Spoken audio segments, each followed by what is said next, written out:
are in listen-only mode. Hey, welcome everyone. Fred Glick here with Dave Fennoy for Ask Dave Anything. Dave, back to you. And hello, everybody in the world of GoToWebinar, and hello, Facebook friends. It's Ask Dave Fennoy Anything.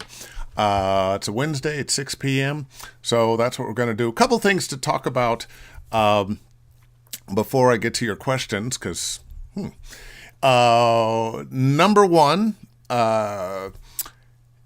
every now and then, things happen with your equipment. I have a couple of channel strips, and one of them, one of my favorites, and one of the legendary channel strips, my Avalon 737, just started making noise, and of course you can't have noise on. And I had to go take it to get repaired. A lot of people, sometimes things happen with their equipment and they don't know what to do. Well, you got to take it to get repaired. And I took it to a specialist, and it cost me a couple $100, but my Avalon should be good for another 5 or 10 years without doing anything.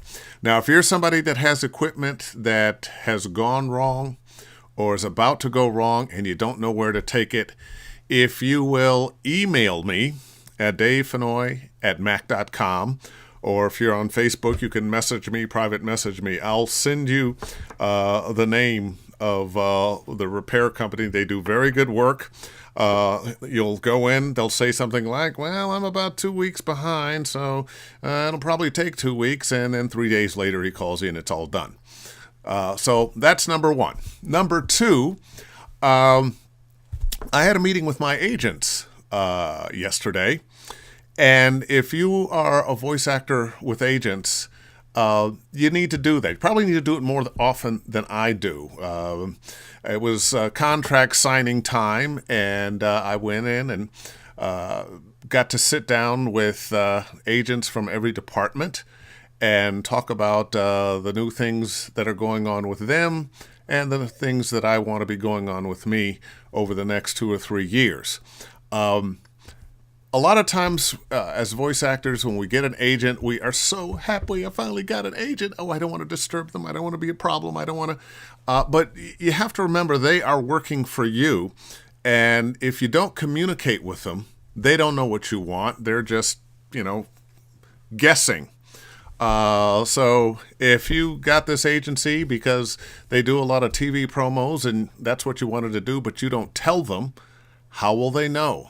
I was able to tell my agent that, or one of my agents that handles this area of live announce, I want you to think Grammys, Emmys, Oscars, because that is one of my goals. And so we'll see. Maybe this year. I have done jobs for the Academy, but they've been non-broadcast jobs. I have done jobs for the Grammys, but they have been the non-broadcast jobs. It's time for Dave Fennoy to be broadcast, okay, on those jobs. Step up. Step up. That's right. That's right. I also got to let the commercial department know, hey, listen, send more stuff my way. Keep it coming. Keep it coming. And I told them the areas that I want to work in, and also let them know, hey, I'm about to do new demos. That should be coming soon. It's got to be a two-way street of information. And one of the most exciting things was for them to tell me what's new in their world. What are the things that they're working on? How are they improving the agency and making it more current with the world we're in now? And that was exciting to know because I hadn't really known exactly what they were doing. And you want to know because there are going to be some agencies that maybe they aren't changing with the times and maybe you need to move on. Find out. All right. That said, let's get to some questions. And why don't we start, Fred, with GoToWebinar? Got anybody there that's got a question? We apparently have educated people to the nth degree, and no questions are currently sitting in the queue. But if you want a question answered, put it in there now. Okay. Oh, I have one. Okay. Okay, I got one if you got one. Please. Okay, a while back, you said you were going to redo your demos. Did you get to it? I guess you just spoke about that. Oh yeah, If it's so, in process now. Picking the copy and going to be doing recording next week. and are you having someone help you with this? Oh, absolutely. I'm gonna let you know who in a little bit. Uh, I am not a believer in doing your own demos. It's very difficult to be objective about yourself, and even though I have complete confidence in myself as a voice actor, I still think you need another opinion. You need somebody who will cut more copy, cut more time out than you would, because we'll go through. Oh man, yeah, but I loved how I did that, and I want to leave that in. Well, maybe you didn't really need to leave that in, and I guarantee what the person who listens to it, they don't know what you cut out. They can't miss it. The idea is to make your demos as succinct and representative of who you are and what you can do as possible. And not just the work you've done, but the work you want to do. And I find that oftentimes, especially when you've been working a bunch, and maybe you've been working a lot of non-union and it's been a lot of retail, a lot of not so high profile work, that you're making money doing that perhaps, but maybe you want to do some bigger, better jobs, more national sounding jobs. That's what you put on your demo. You want them to hear what you can do, not necessarily what you've been doing, if what you've been doing isn't the road you want to be on. And we've all been there where, early in your career, you're doing some things that you're making some money, but it's not really who you want to be in this industry. I'm reminded of a friend of mine, Scott, years ago. We met in Atlanta, and he said, "Man, I'm working all the time, but I'm doing all these car spots, but it's local car spots, and it's all hard sell, and I don't want to do that anymore." And it took him a while to get out of that. But one of the things he did, which I had recommended to him, change up your demos. Change your demos and put the kind of spots on there that you want people to hire you for, so that they can realize you can do that. All right. I've got more unless you have some there. Oh, the Facebook is, okay. How often do you think you should refresh your demos? Well, definitely more often than I refresh mine. I'm a little ashamed that it's taken me so long to refresh my demos. But the truth of the matter, one thing that happens when you're working a lot, you don't really have time, and you can be in a position where maybe you don't have to change your demos that much. Once again, because you're working, that's not how people get to hear you. But I think you should do it once every year or two. Two being the max if you can do them every year. And it doesn't have to be a complete. Well, you did say refresh. It doesn't have to be a complete change of your demos, but you can freshen it up with some new things that you've done that you like, and also some things that you want to do. To fit in the package, so people begin to hear what it is you can do. Want a question here? Yeah. From the wonderful RN/voiceover artist, Christine Brito. She says, "Hey, Dave, I've got a question. What company would you recommend to insure my voiceover equipment and vocal booth, which she just purchased?" So she's got a whole bunch of voiceover stuff. I know you do too down there as well. Is there some specific insurance, or do you add it onto your homeowners, or how do you do it? Well, I simply add it to my homeowner's insurance, and you definitely want to let them know that you have this equipment. You don't want, the worst thing to happen. Somebody breaks into your house and steals all your stuff, and then you go, "Oh yeah, well, I had this $5,000 mic and this," and they go, "Yeah, right." You wanna let them know. Take pictures of your stuff. Keep the receipts. Make copies of the receipts, so that if the worst befalls you, your insurance company knows that you actually did have this equipment. Yep, makes sense. Go to Facebook if you want. Okay, let me do that. Hi, David. Call me Dave. How many DAWs have you worked with and or mastered? I'm downloading Reaper and Adobe Audition, currently going back over Audacity. I am not an Audacity fan, not because it doesn't work, but it's free, so if something happens, who do you go to? I have worked with two that Pro Tools, which was an industry standard for years, and now Twisted Wave, which was designed especially for voiceover actors, that I end up using the most because most of the time I'm not adding music. I don't have to do a lot of production. So 99% of the time, it's Twisted Wave. I noticed you said you've downloaded Reaper and Adobe Audition. I have never worked with Reaper. I have worked a little bit with Adobe Audition. I would not say that I've mastered it, but it is also a very good program, and it has some features that Pro Tools doesn't have, and vice versa. And there are people I know. My buddy Bill DeWeese uses Adobe Audition all the time and absolutely loves it. If it's working for you, I think you made a good choice there. Absolutely. And we do hear Reaper, we hear Adobe Audition for those who are trying to save money, Audacity, you know. Yeah. And let's see here. Take a Facebook question. Okay. Let's scroll up here. I need a demo producer. I can't do all in the biz. I can't do all in the biz, right? Well, as I just mentioned, I don't believe in doing your own demos. One, especially if you're new in the biz, you don't know what to do. My first demo was 5 minutes long, and it was chock full of local commercial spots, and it was terrible, just terrible. At that time, demos were supposed to be 3 minutes. I made it 5 because, I love that. I can't cut that out. It's wonderful. So you need somebody that has more of an objective view of you to do that. So Andrew, there are a number of good producers in town and even out of town that you can work with, thanks to the planet now and high tech. You can work anywhere in the world with anybody that you want to. And I tell you what, if you buzz me, if you email me or instant message me, I'll send you some names of some demo producers that I trust. Excellent.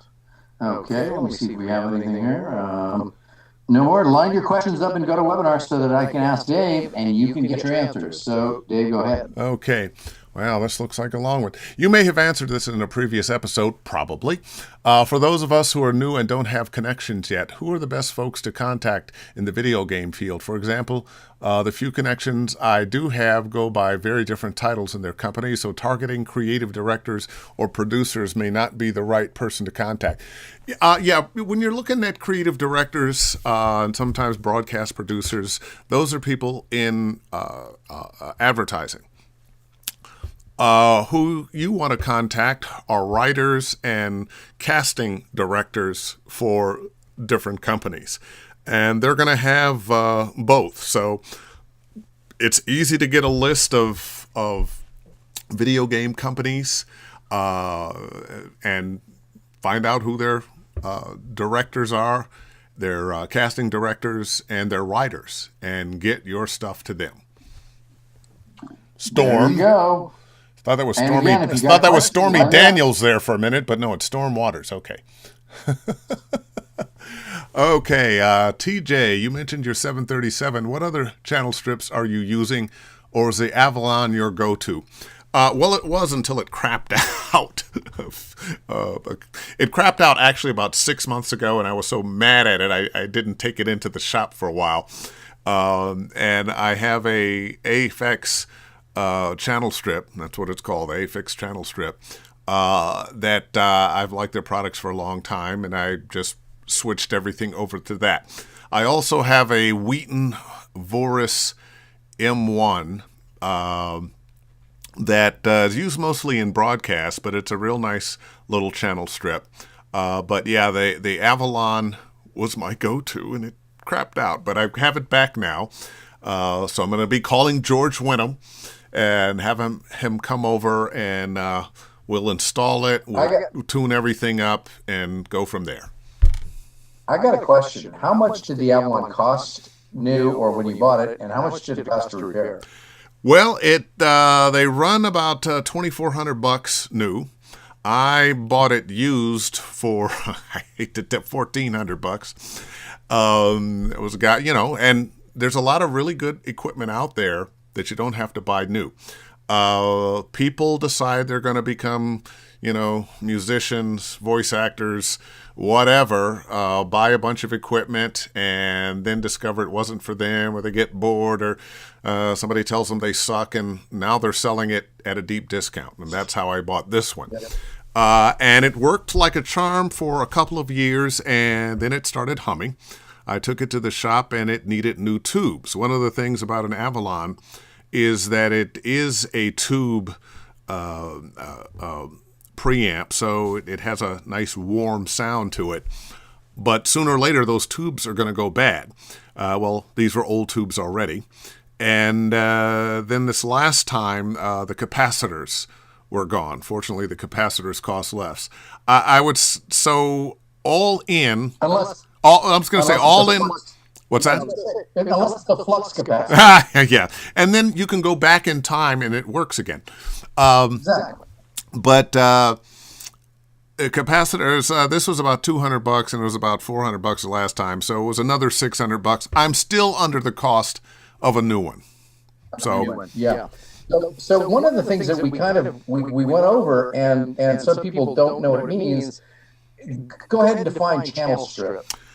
okay, well, a channel strip will combine a number of things you want in your sound processing. And I'm a little loath to use the word processing because I don't want you to get the idea that, well, I just need to process my sound a lot and tweak it this way and that way. You want to tweak it as little as you can. But a channel strip will include a preamp. It might have a limiter. It will definitely have a compressor. It'll probably have equalization, and it might have some other tricks. My Afix channel strip has a thing they call a big bottom bass and an exciter and whatnot, which can work really well for some things. I tend not to use all of that, but I like to know that it's there. Typically, I use a very clean signal and just a little bit of compression. But just a hint. You don't want people to really hear that compression or have that breathing. I'm compressed. You don't want that. You want a nice, clean, natural sound. So that's what a channel strip is. It combines a number of different electronic devices that process sound. Some people are going to need to use an equalizer. Depending on the room that they're in, depending on their voice or how the mic takes their voice, it might accentuate the highs or the lows or the mids too much. So you can do some dialing in to get your very best sound, your very best natural sound. So that's what you do with that. Excellent. Okay, and let's see here. Can you tell us about doing long form narration, where long periods in the booth are concerned? Clicker versus punch and roll, longest time you should work at the booth before taking a break, honey, water versus just water, etc. Wow. Not my favorite thing to do. I love narration. I do not love long form narration as in like audiobooks. Although I've done 3 and hope to never do a 4th. My friend Scott Brick often says, unless you're somebody that likes being in a closet all day reading and then editing later on, it's not for you. Now, you can find an editor to do that, but punch and roll typically is the favored way to go with audiobooks. Because you have the mistake there. You can back it up. You set the marker where you're punching in, and it tape rolls, and when you get there, you're there, and you just start reading again.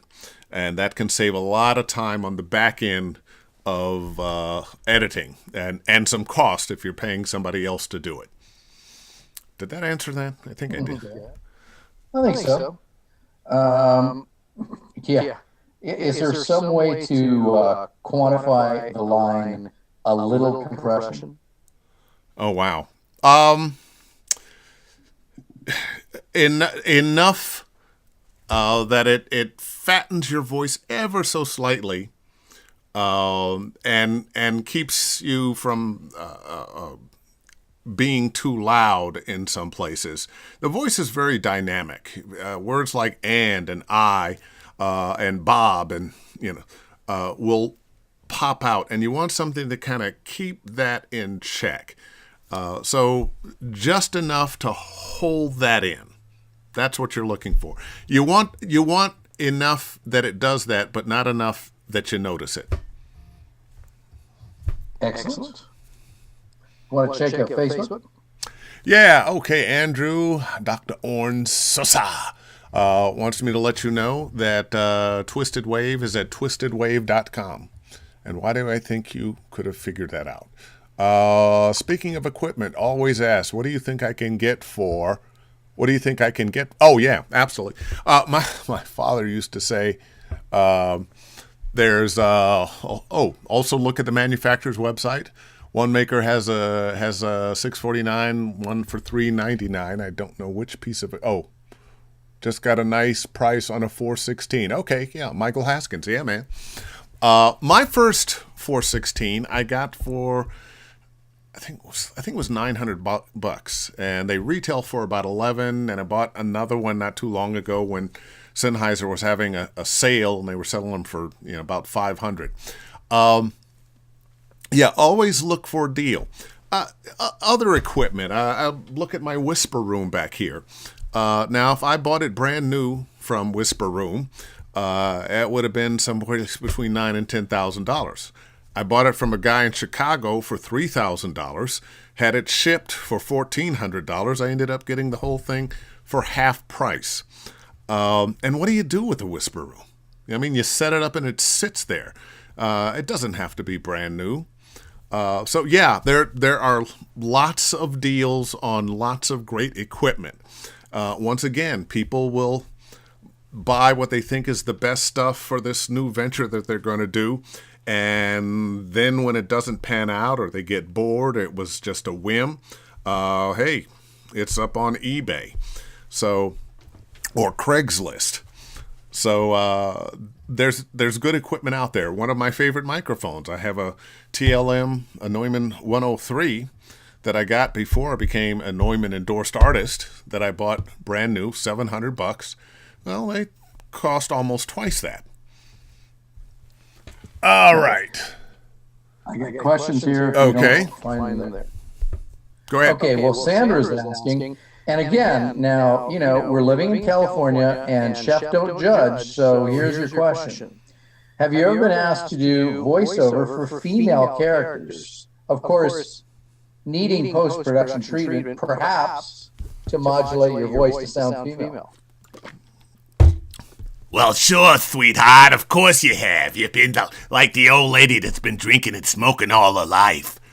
Love it. Actually, I lied. No, I have not been asked to play female characters, with one caveat. There have been some auditions for roles that were supposedly female monsters but had male voices. That has happened. But I'm sure they can actually Hi, I'm Dorothy. Yes, I think they can find her out there someplace. A real female with that voice. I've met a few in my time. You got another question there? Yeah. Before I get into trouble? Yeah, I do. Yeah, before we get into trouble. So Sue's asking, is podcasting a good way to get started in VO? If so, any suggestions about where to start? I'll give you mine if you ever do. First off, you can answer the first part, but I can answer the next part because I know a little bit about where to get podcasting advice and help. Almost any kind of presenting yourself and speaking to the public out loud, I think, can benefit you. I would not think of podcasting, though, as the path to voiceover. I think if voiceover is what you want to do, you can do podcasting, yes, but then take the classes and courses and the private lessons that you need to take to learn the ins and outs of voiceover.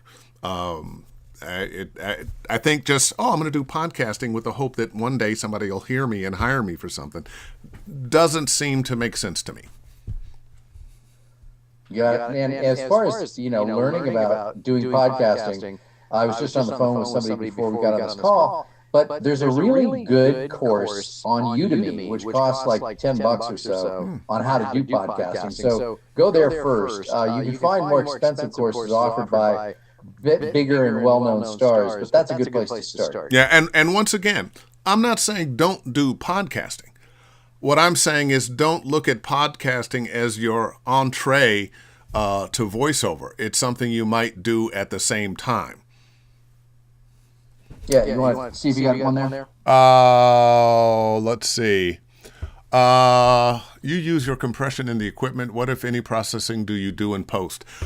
Almost next to none. Occasionally, if I'm doing something that got really loud, there's a couple places I might do some compression, some added compression. One, if I'm doing, say, some movie trailer work, I might want to compress that a little bit more, just so everything is a little more in an even volume and tone. And there have been some video game auditions that I've done that I compressed a little bit because the ranges were just so broad, and they were kind of broad characters anyway, so the compression, they were probably going to get compressed once I would do the job. So those would be the two places, but more often than not, I'm not in anything more than that, just a hint that I usually use. Oh my goodness, my peanut butter and jelly sandwich came up on me. It was hinting. It was hinting, yeah. So Thomas wants to know, how do you become a Neumann endorsed artist? Well, you be around for a while. You use Neumann microphones, and you approach the company, or they approach you, and you strike up a deal, and you get a little sticker and very nice price on microphones, and that's how it happens. It also involves the tattoo, right? Oh yeah, and it was so painful. That's the problem. Yeah, but no, I was a Neumann endorsed artist for 10 years or so, and I probably could still be, but I didn't pursue it after that. I didn't ask for the contract to be renewed, so I have a nice collection of Neumanns and other mics, and I just bought a Manley, so fooling around with it, and we'll talk about that next week. Let's see. When you get the Manley, you get testosterone shots as well? But how do you make a character design voice? It's determined by the studio, or can you give life as you want? A character design voice. I'm not sure exactly, Andrew, what you mean there. But in terms of how do you create a voice, one, if you have a picture of the character, that helps a lot. If you have information about the character's background and life, what they want, what they don't want, what their general attitude is, those are the things that you want to know as an actor. And in video games, sometimes you don't have, say, a character arc because different things can happen. But if you know the personality, the attitude, the worldview, the age, the level of education, those kinds of things, what they like, what they don't like, who they don't like, then you can start putting a voice to that character. And when I say that, I don't necessarily mean a made-up voice, but you can let that character speak through you then. You have one there? I got one. Okay. Yeah, I do. Melvin's asking, Dave said previously that e-learning and corporate narration is a $350 billion a year industry. Am I remembering that correctly? Yes. Yes. Excellent. I like the brief answer. Very good. Moving on. Okay. And one of the greats, Lonnie Manella. What is on your bucket list to do if you haven't done your dream job yet? Shoot. Oscars. What will you do to achieve it? We're in a business that very much is, hey, what have you done for me lately? You can do some wonderful things, and a few weeks, months, years go by, and people could forget you. So you got to keep reminding them that you exist. You got to keep showing up and doing good work, and not only remind them that you exist, but let them know what it is you want to do. By the way, Blizzard, your new game that I'm not on. Come on. What was the rest of that question? What is on your bucket list to do?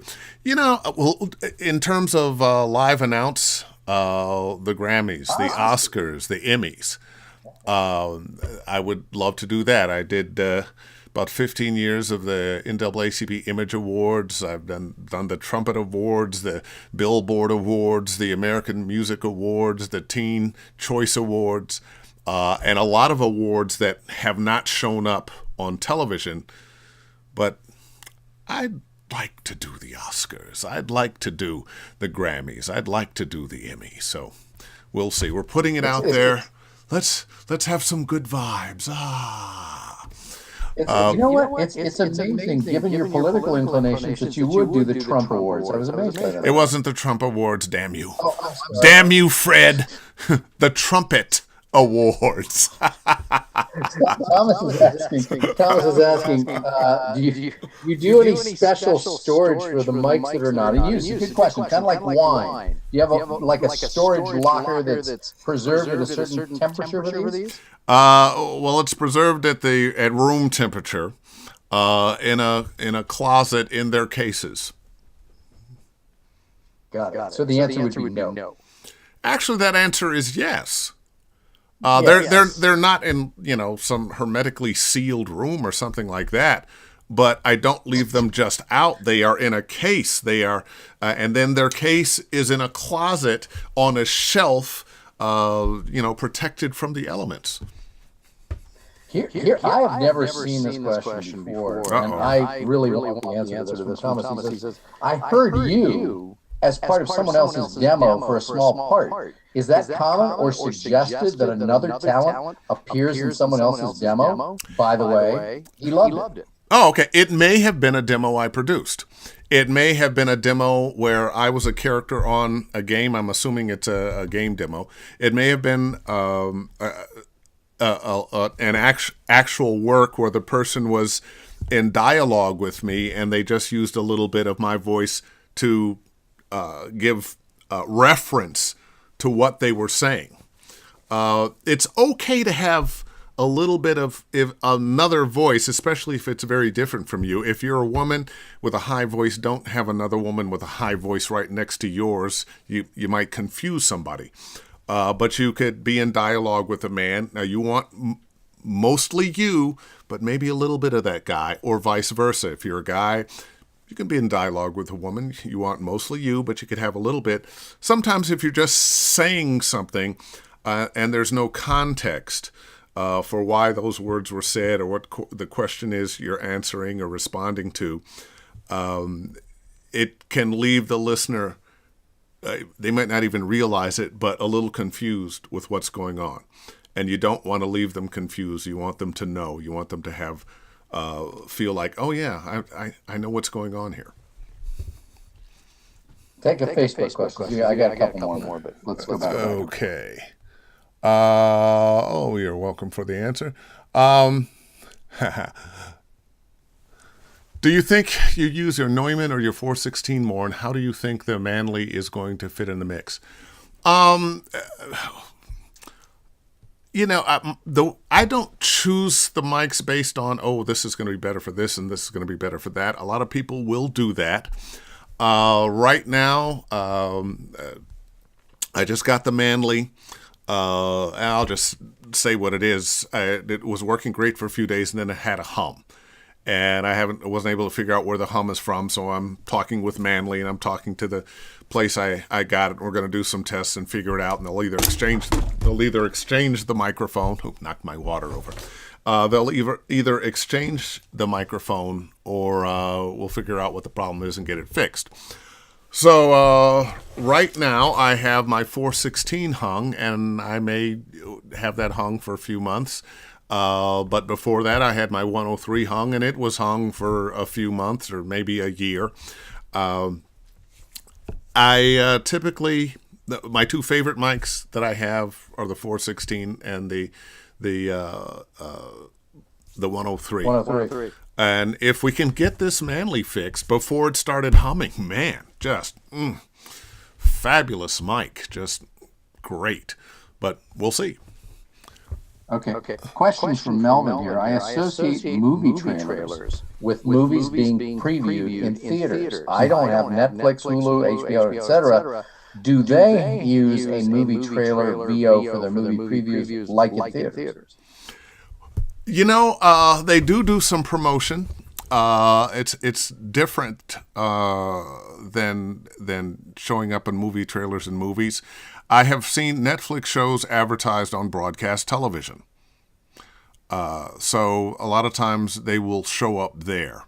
I've seen Netflix shows show up on like Showtime and HBO. So they do trailers. They do advertise in other places. So yeah, they have trailers for Netflix shows. Take a Facebook question. Okay. We'll mix it up. Oh, thank you, Kirsty.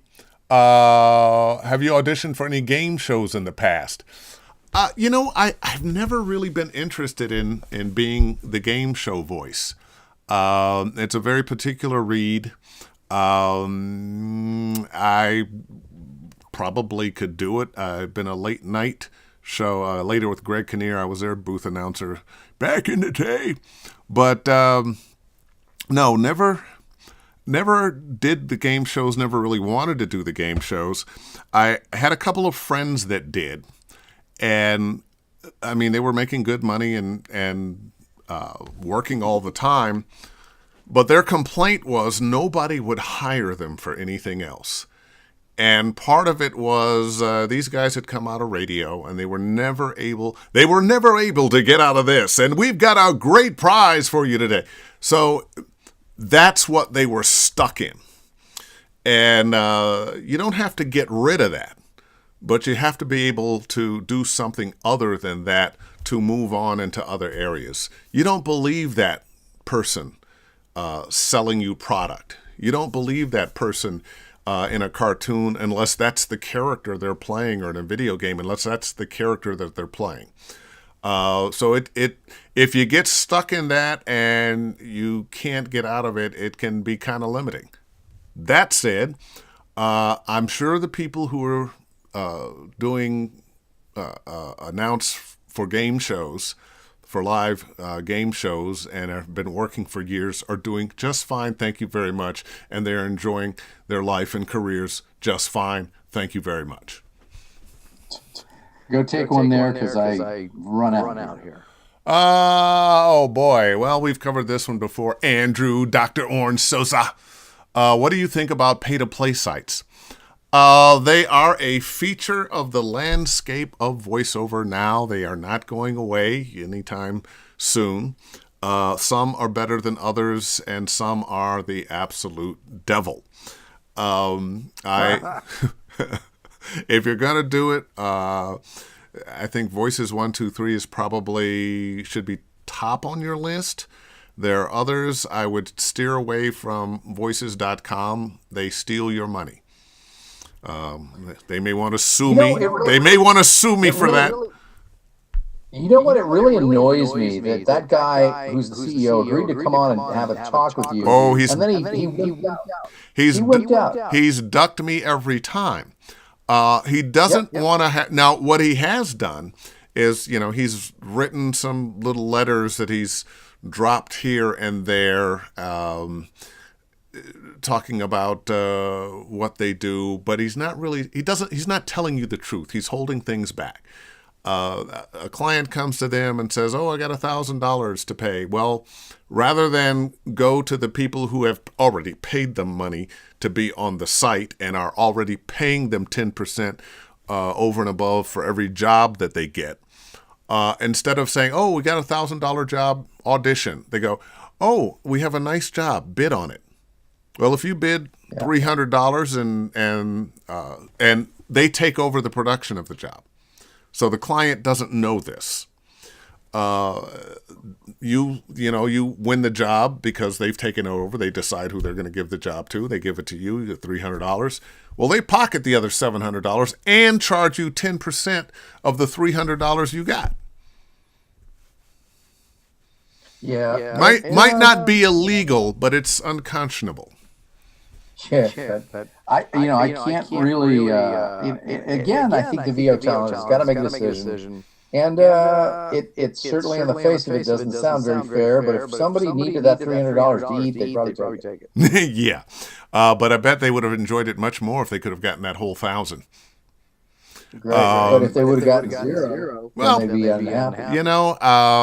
And that's what the man has said to workers. Well, I could be paying you a fair wage, but you need a little money, so why don't you just go on take this dirt money I'm giving you and be happy with that, because at least you're getting something. So can I then quote you as saying that Voices.com is run by a slave master? Yes. Okay, just wanted to make sure I have a quote. Okay, so Tom's let's switch topics here. Thomas is saying, on average, how many auditions do you have out in the course of a month? And out of that, how many do you get? How many do you close? So I know it. A lot of people don't understand. I don't operate my business kind of like that.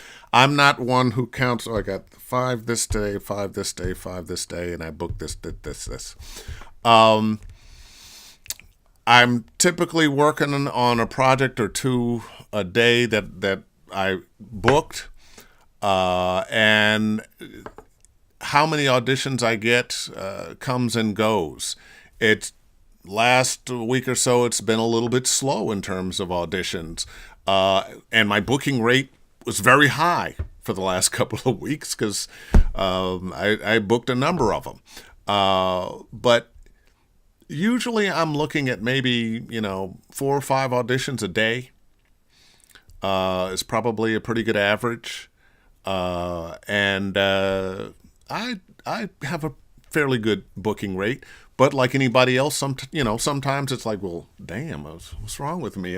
I haven't booked anything today. It happens. It happens. Yeah. And also, few people know this, but the Chippendales income also comes. Yeah, well, I can get back to that 6-pack. Maybe I can do some Chippendale stuff. Oh, okay. I got one here for you. When do you purchase mics? Do you try them out? I know Mojave has mics set up at their facility in Burbank. A lot of the mics I have bought, I'm scratching my ankle. A lot of the mics I have bought, I had already tried out, not necessarily looking for them. But when I started working in Los Angeles, there were 4 mics that I saw all the time. The 416, that Sennheiser 416, the Neumann TLM 103, the U87, and the AKG C414. Those were the mics I saw all the time. Mostly the Neumanns and the Sennheiser, but that 414 was in a lot of studios as well. So to begin with, those were the mics that I aspired to have when I began my studio, and those are the mics that I got first. You mentioned Mojave. I have a Mojave mic that I bought. I won't say ashamed to say, but I haven't used it. It was an event. It was for sale. They had donated it. The money was going to a charity. It was a Don LaFontaine charity for the SAG Foundation. And they're decent mics, and I bought one. Like I say, I haven't used it. Still got it. Going to use it sometime. But I hope that answers the question. So see if you got one on that side. Okay. Da-da-da-da. Okay. And I should thank Lanny Manelli while I'm here for that wonderful job today. Whoa. You know what? I think I may have run. Let's go over to the front because sometimes you miss the first few. While you're doing that, let me ask you a quick one. What's your take on video demos? Bill put one of his together. Other people are doing it where they take their voice and match it to some video. What do you think? I think it's a good idea. I think anything that you can do that enhances how you are perceived. And if you put the pictures, say you're doing your commercial demo and you've got pictures of the products, the companies that your commercials are for, it kind of lends a little more credibility. You're not quite lying. You're kind of just leaning into what it is you're doing, and that person listening may get the idea. Oh yeah, he did that work on, or she did that work on this client. You didn't really lie to them, but it has enhanced what they're hearing. So I think it can be a great idea. I've got one idea. Before you go, I've got one. A couple weeks ago, I don't know if it was last week before, somebody asked me about the 6-second commercials, and I wasn't really up on it then. I'm up on it now. Typically, they're like the first 6 seconds of a commercial or the last 6 seconds of a commercial that give you the whole idea of the tone of that commercial and the voice actor doing that work. It gives you a complete idea, middle, beginning, and end in 6 seconds. And once again, usually that's the very opening of a commercial or the very ending of a commercial. Now, before I ask this question, I should ask you if you know the character I'm thinking of. I don't know if you watch or listen to KFI a lot here in LA, but from 6 to about 8, Timmy Conway, the great Tim Conway's son, is on, and that's who I thought of when this was asked. So Danny says, vocal fry and uptalk. Hey, Dave, lately I've been hearing a lot of narration in which the voice actor speaks with that annoying vocal fry quality and uses uptalk in the middle of a sentence. And it almost seems like they're making it a question. Have you noticed that trend? Well, that trend? Have I noticed that? Of course. But once again, voiceover, we don't live in a world by ourselves. We live in the world that everybody else lives in. And especially when you are going to relate to an audience that is using vocal fry and that is using that valley uptrend, that everything sounds like a question. Would you like breakfast? I had eggs for breakfast. Where that has become the norm for a certain segment of the population, that is going to be reflected in the work that we do.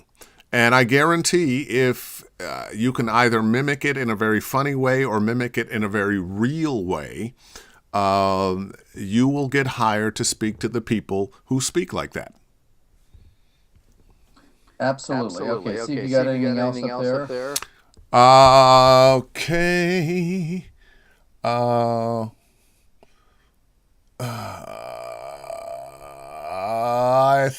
I think we're about done. Well. Okay, Dave Fennoy. And I must say that Howard Cosell. Howard Cosell. Well, champ, how do you think you're gonna do? Okay, I used to love Howard Cosell. Just that way. Anyway, and there's a whole section of people listening right now. Who? What? Yeah, exactly. Howard Cosell will not be back next week, but Dave will. Same time, same channel for Ask Dave Anything. We need some theme music for this show. Dun dun dun dun. Oh, by the There you way, go. hey, Thanks, hey, Dave. hey, hey! You're supposed to Yes, take. yes. You're supposed to take care of business. Oh, So yes. how about the voiceover PhD? Wait.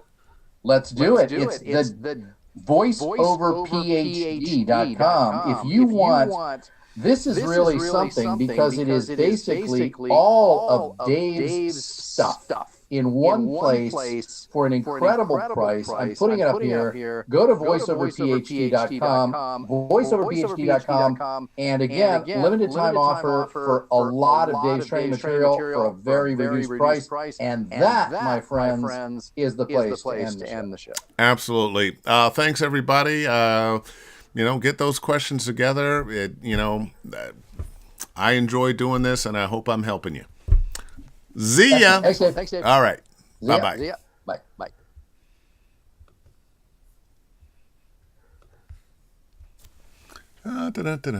Finish and